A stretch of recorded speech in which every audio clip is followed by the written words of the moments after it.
From shopping to eating, the holidays can be filled with excess. If you were looking for a way to make things a little more natural and maybe green up your holidays, we have a couple special guests here to help with that today. King County Eco-Consumer Tom Watson is back, and you brought a friend with you, Tom. Yes, today we're showing holiday greenery and Hanukkah menorahs made from reused and natural materials. This is Celine Fujikawa. She is a UW student and an environmental intern for King County. And she made this wreath. This one right here? You made this one, Celine? And she can tell you about that and the swags that were made at the holiday swag making event at the U District Farmers Market this past Saturday. Sure. Yeah, so this wreath here was made at the UW's Farmers Market.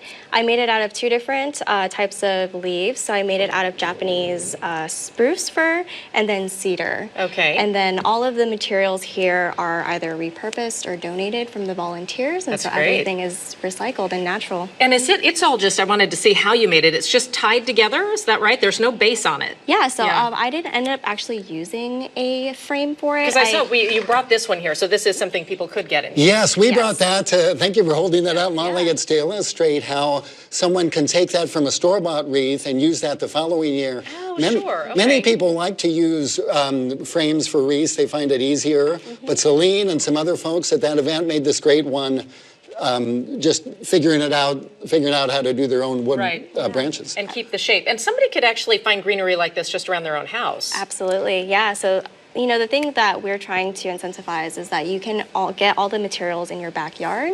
You can even go to your neighbor's house or, you know, somewhere in your parks, and you can just trim a couple leaves, get us a couple stems, and then bring it home, use some wire twine to tie it up, and you can make a wreath like this. I am not confident that mine would turn out as lovely as yours, Celine. I think it's really pretty, but I love the idea of it. Yeah. Tom, Hanukkah begins on December 22nd, right? Yes, a week from Sunday. Yeah, and you also brought some menorahs, and these, tell us about these. We have, this is all one menorah here and was made by third grade students. Oh, really? At the school, at the Temple De Hirsch Sinai synagogue in Seattle.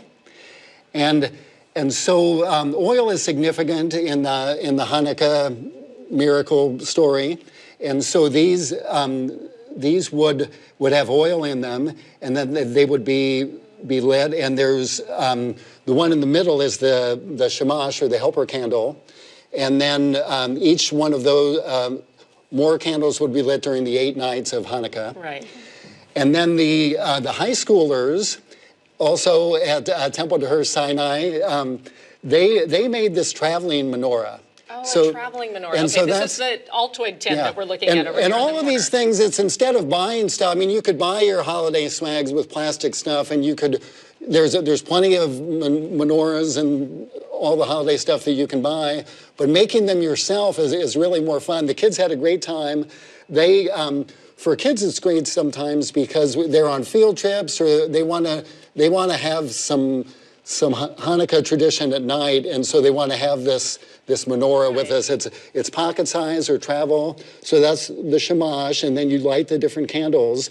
And then I just want to show so it's they just pop right out. Yeah, they and that's pop how you right can make it out. to travel. That's great. And it's an Altoids tin. Right. It's a recycled tin.